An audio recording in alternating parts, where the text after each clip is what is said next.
Les personnalités des candidats de Koh Lanta, le feu sacré se dévoilent, leurs forces et leurs faiblesses aussi. Mais pas encore leur stratégie. Pour nos journalistes, cette nouvelle saison du jeu d'aventure manque encore un peu de piment.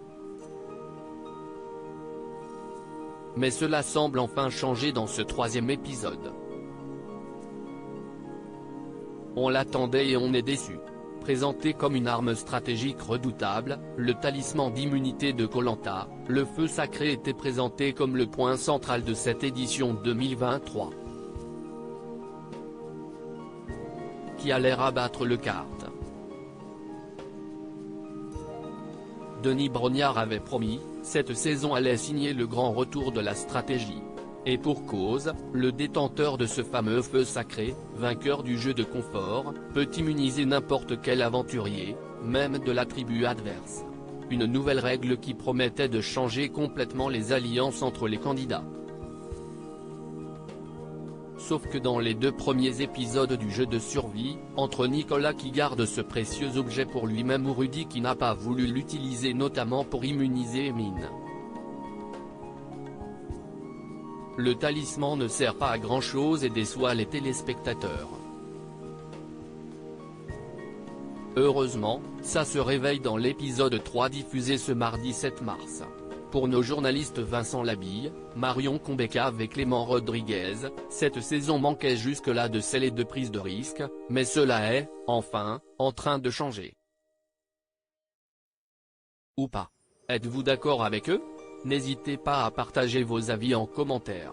Le talisman nous a offert une séquence inédite dans l'histoire du jeu de TF1. Réjouissons-nous, la stratégie vient de faire son entrée dans ce 3e numéro de Koh Lanta, le feu sacré, lâche Vincent avant d'expliquer son propos. Au centre de l'épisode, la proximité de Tania, tribu jaune, avec Rudy, tribu rouge, a créé des étincelles pour mon plus grand plaisir.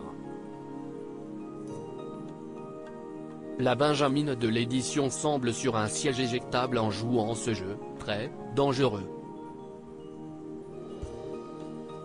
Quant au talisman, jusque-là assez inutile il faut bien le reconnaître, il nous a offert une séquence inédite dans l'histoire du jeu de TF1 avec cette même Tania qui a pu assister au conseil de la tribu adverse.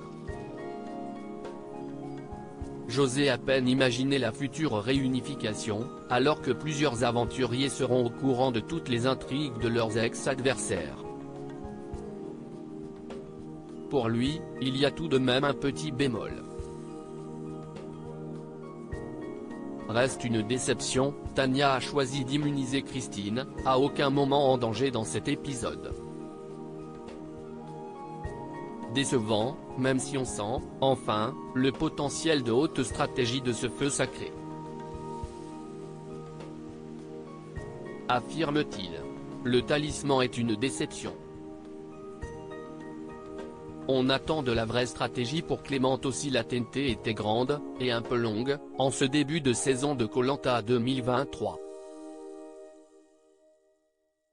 Les mots du producteur Julien Magne lors de la conférence de presse de Koh Lanta nous avaient donné l'eau à la bouche. Selon lui, le feu sacré et ses pouvoirs diaboliques seraient saisis dès le début par les aventuriers.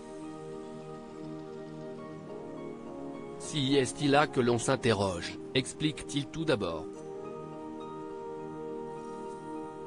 Après 3 épisodes, le talisman est une déception puisqu'il n'a chamboulé en rien le cours du jeu.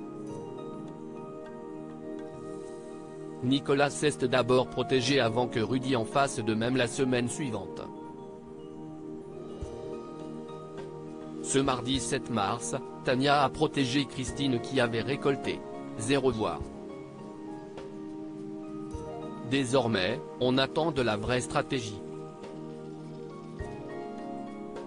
Après le départ d'Alexandré, autoproclamé plus grand stratège de la saison, on a peur que chacun aille dans le sens de sa tribu sans penser à son propre destin, quitte à se mettre à dos ses compagnons d'infortune. Si est-il le cas, la saison aurait pu s'appeler la braise sacrée. Contrairement à mes collègues, je loue le coup de génie de Tania. C'est vrai, les 2 premiers épisodes de Koh Lanta étaient plutôt déceptifs quant aux conséquences de cette nouvelle règle enthousiasmante du pouvoir diabolique du talisman censé bouleverser les stratégies en place, commence Marion. Mais pour elle, l'épisode 3 du jeu de survie prend une toute autre tournure. Contrairement à mes collègues, je loue le coup de génie de Tania, en immunisant Christine, qui n'était nullement en danger. Elle devrait enfin gagner la confiance de son équipe jaune qui souhaitait ce choix. Christine étant jugée faible, pourquoi d'ailleurs? Parce que plus âgée? Elle a même pris un risque en ne protégeant pas son allié Rudy, grâce à qui elle a obtenu le talisman, et qui, contrairement à ce que pensaient les jaunes, était aussi sur la sellette chez les rouges suite à sa piètre performance dans l'eau.